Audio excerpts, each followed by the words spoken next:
Hello everyone and welcome back to the 5th season of Dungeons & Death Battles as we continue on our journey to find the most lethal monster in all of Dungeons & Dragons. In this season, as with those that have come before it, 16 deadly dungeon denizens will be facing off against each other until we find the most barbaric of the bunch. This, of course, being the CR5 season. The rules of the arena are simple. Combatants start 30 feet apart. There is no fleeing the arena, no outside influence is allowed, and victory is achieved by kill only. Due to some very specific shenanigans last season, the kobold mob that runs the arena have seen it fit to install a 150-foot high ceiling, and have ruled that any creature leaving the arena via any means of teleportation, astral trickery, or the like must return to the material plane within one turn or be disqualified, and likely consumed by the arena arbiters. We don't know exactly what they are, but they sound absolutely terrifying, so best obey the rules. And do we have a fight for you tonight? As entering the arena this fine evening, we have in the blue corner the prehistoric powerhouse itself, none other than the three-horned Triceratops, which will be taking on the usually benevolent young crystal dragon, a creature from the gemstone dragon flights, usually hailing from the more mountainous areas of the world, as it brings its starlight radiance to bear in what could be one of the most tumultuous arena battles to date. Down in the stands, both teams are preparing their creatures for combat. The Triceratops, being a huge beast, is quite clearly being prepared for glorious combat right here, the team making sure that its horns are sharp and its hide is thick. Or while the side of the young crystal dragon seem to be more inclined to a pep talk, the crystal dragon running through strategies that its team will have likely put in place for this combat. And while the teams do prepare, it looks like we do have time to jump into a combatant analysis, of course starting off with the Triceratops. So once again, this is a huge beast, a dinosaur that enters the arena with a hit point average of 114 and an AC of 14. This creature is an absolute powerhouse in combat, with a 22 strength driving home just how powerful this creature really is. Another highlight, of course, being its 17 in constitution, meaning that it can certainly take a hit when required. That being said, the Triceratops does fall down in most other areas, with a 2 in intelligence reflecting its incapability of critical thought. This creature is a bestial monster that will be relying purely on instinct to achieve a victory here today. The Triceratops is also a simple creature and will be relying on its gore attack to pull through a win. Although this attack does hit with a +9, and upon a successful strike will be dealing 2d12 plus 6 points of piercing damage, as well as knocking any creature huge or smaller into the prone condition, provided the Triceratops move 20 feet forward immediately before the hit, while also dealing an additional 2d8 points of piercing damage if this condition is fulfilled. Triceratops does also have a multi-attack which allows it to make 2 gore attacks. And with a movement speed of 50 feet, this creature is no slacker. But with that said, the Triceratops truly is a simple creature, and it will truly just be bringing brute force to bear in this combat, something that we do like to see here in the arena. But with all that said, we will move over to the red corner, in which sits the young crystal dragon, a large gem dragon that is infused with the power to bring psionics to bear. This radiant creature strides into the arena with a hit point average of 95 and an AC of 15, and also boasts one of the strongest stat spreads that we have seen so far in the CR5 league, with no single stat being below a 12. Its highlights, of course, being 18 in constitution as well as 17 in strength and charisma. Although, as previously mentioned, the young crystal dragon is also a very intelligent creature, with a 16 giving it the ability to critically think and plan out for situations and eventualities. The young crystal dragon is also resistant to cold and radiant damage, and has proficiency on its dexterity, constitution, wisdom, and charisma saving throws. The dragon has its own multi-attack, which consists of bite and claw attacks. Bite having a reach of 10 feet with a +6 to hit, dealing 2d10 plus 3 points of piercing damage, plus 4 points of radiant damage on a strike, with claw being a more simple raking attack, also with a +6 to hit, but only dealing 1d6 plus 3 points of slashing damage on a connection. But of course, as with all dragons, the reason that you are all here to watch this monster fight is, of course, its breath weapon. The young crystal dragon, boasting scintillating breath, does recharge on a roll of a 5 or a 6. This breath weapon is radiant based, and upon a creature failing a DC 15 constitution saving throw, it will be subject to 6d8 points of radiant damage, and half as much on a successful save. As if that wasn't enough though, the young crystal dragon also gains 10 temporary hit points upon a hit by absorbing a portion of the radiant energy. The young crystal dragon also brings spell casting in the form of its psionics, and with a spell save DC of 14, it can use spells such as hypnotic pattern, which can truly turn the tide in any combat. combat. But with all that said, it does look like the arena teams are ready. The Triceratops is raking and scraping at the ground with its clawed feet, as it looks like it is preparing to make a quick charge across the battlefield, all while the young crystal dragon seems to be poised and composed, and it is ready to make its mark in the arena. And that can only mean one thing, of course, and that is that it is time to roll in for initiative. The kobolds are signaling that the arena is ready for battle, and we will be rolling in right here, kicking off with the blue corner and the Triceratops. It's -1 modifier. So Triceratops rolling in here. And with a 12 -1 for 11, that is not the worst roll we have ever seen in the arena, and that could secure it the pole position here in tonight's battle. Although we will now be handing over to the young crystal dragon, which is going to do its damnedest to best at 11 as it rolls in with its +1 modifier. So young crystal dragon rolling in +1 to this. And with a 9 +1 for 10, that does mean that the Triceratops is merely a single point ahead for initiative here. The creature is clearly ready for combat, and as the gate slides open, the Triceratops is going to waste absolutely no time at all in using its 50 feet movement speed to barrel across the arena towards the young crystal dragon's position, where it will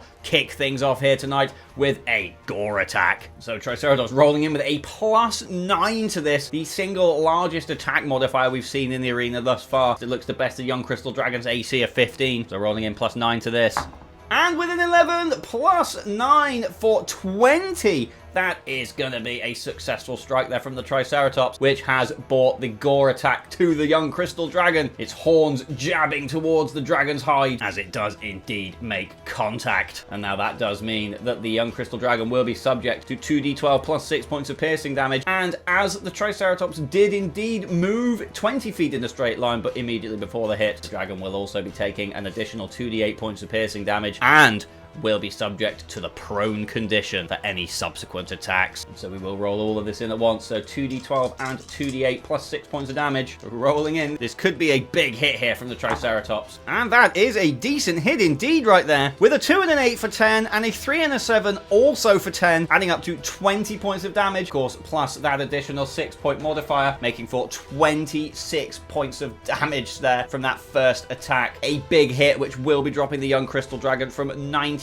to 69 hit points. The creature, of course, now also finding itself prone as the heft of the Triceratops just barges it to the ground. And it is not all over for the young crystal dragon here, as the Triceratops does still have an additional gore attack to make. This one, of course, being at advantage due to the dragon now having that prone condition, as it finds itself pinned to the ground by those 3 punishing horns. So now Triceratops rolling in. +9 to hit yet again, this time at advantage. And with a 9 +9 for 18. The Triceratops has once again connected hard and will once again be rolling in with an additional 2d6 +6 points of piercing damage, although it does not get the additional 2d8 this time, as it did not make a charge move. But even so, 2d12 +6 points of piercing damage rolling in. And with some pretty polarizing rolls right there, that is a 1 and a 10 for 11 points of damage, +6, bringing that all the way up to 17 more points of damage, which will be dropping the young crystal dragon from 69 to 52 hit points after a series of very tumultuous strikes there from the Triceratops. That gore proving lethal immediately. With that, the Triceratops is going to bellow atop the young crystal dragon as we do hand over to the Drake's turn, which is going to realize that it is in a very, very rough situation and is going to use half of its movement to immediately stand, breaking out of that prone condition, where it will be cutting its losses and boosting itself into the air. Its fly speed having been reduced from 80 feet movement to 40 feet movement, but even still, that is the strategy that it is going to employ right here, and it's going to boost itself 30 feet up into the air. Of course, that does mean that it is susceptible to an opportunity attack from the Triceratops, and that is a risk that the dragon is willing to take. The Triceratops does roll in again the +9 to this, and with a 14 +9 for 23, the Triceratops has made yet another strike connect, which will be inflicting yet again another 2d12 +6 points of piercing damage to the dragon. And that is a big hit indeed from the Triceratops, with a 6 and an 11 for 17. Of course, topped up by that +6 modifier there for 23 points of damage. A hulking strike which will drop the young crystal dragon to 29 hit points. The sheer damage output from the Triceratops is insane. But with all that said, the young crystal dragon does now find itself up in the air in a much safer spot now. It has survived the initial onslaught that its opponent brought to it, and now it finds itself in a position of aerial superiority. Anger seems to be boiling up in the dragon's eyes, and with that, everybody can hear the thrumming as it does look to be charging a scintillating breath attack, which it will be unleashing upon the Triceratops. The huge beast now subject to a DC 15 Constitution saving throw. It does have a +3 to this save. And with a 19 +3 for 22, the Triceratops does indeed succeed. It will mean that the young crystal dragon will be dealing half of 68 points of radiant damage to the Triceratops. So rolling in. But that is a decent hit right there. With 6 and 5 for 11, +3 for 14, plus that 5, 1 and 6 to make for 26 points of damage, which will of course be halved down to 13, which will drop the Triceratops from 114 to 101 hit points. And as it does make that connection, the young dragon does feel some of its vitality returning as it gains 10 temporary hit points, which does raise it from 29 to 39 hit points as it hands its turn over to the Triceratops, which does seem to be simply unable to do anything as it bellows and grunts on the arena. In fact, it decides that it is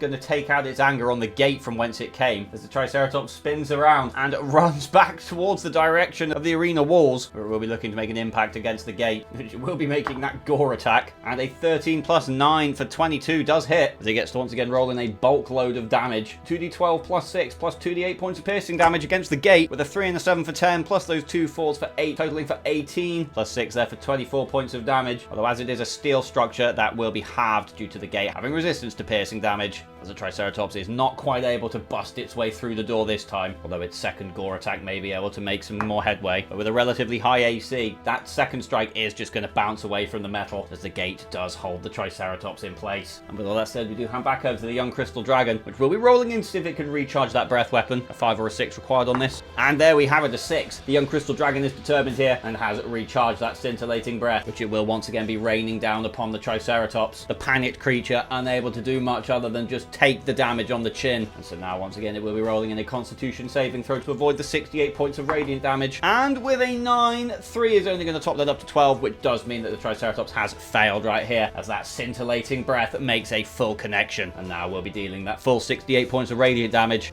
Rolling in. And that is a decent hit there again from the young crystal dragon, with 6 plus 2 for 8, plus the 5 for 13, the 8 and the 3 for 24, and of course topped up by that last one right there for 25 points of damage, which will be dropping the Triceratops from 101 to 76 hit points as the crystal dragon's radiance continues to rain down upon the huge beast, the prehistoric dinosaur, which now appears to have nowhere to run. The arena simply penning in the creature as it makes a desperate attempt to escape. The young crystal dragon, having survived the initial onslaught brought to bear by the Triceratops, did mean that it was able to achieve aerial superiority fairly quickly, which from that point onwards does look to be a death sentence for the Triceratops, as the young crystal dragon uses its 16 intelligence to stay airborne, biding its time until it can recharge that scintillating breath, which it will bring down upon its opponent time after time until nothing remains of the dinosaur but a smoldering husk of starlight energy. And it does seem like yet another combat has been brought to a close, seemingly prematurely here, as yet another monster finds an exploit to use in the arena, devastating its opponent without giving it so much as a second chance. That being said, the Triceratops really did bring the young crystal dragon close to the end, and all it could have potentially taken was a solid critical hit, which could have seen a young crystal dragon ended in but a single round. But with all that said, the dragon was able to claim the advantage of the skies, and with it the upper hand in today's battle, and the Triceratops does find itself whittled down to 0 hit points, which does mean that the young crystal dragon will be taking victory in tonight's battle, which of course will see it ascend into the CR5 quarter final round, where it will be looking to take the very first total victory for a dragon in the arena so far. And while its tactics may seem dirty to some, not succumbing to the arrogance of glorious close combat, certainly a surefire way to achieve victory in the arena. And with all that said, I would like to thank you all very, very much for watching. I hope you enjoyed the battle in which the Triceratops nearly achieved victory, but did eventually succumb to the young crystal dragon and its aerial advantage. And I do hope you will join me again next time when we conclude the qualifying rounds of the CR5 League as the Boulay takes on the Shambling Mound in what is looking to be a much more terrestrial based combat. With all that said, if you did enjoy what you saw, please consider dropping a like on the video, commenting down below, and subscribing to the channel. There is plenty more combat to come, and I will see you once again for another battle in the arena very soon.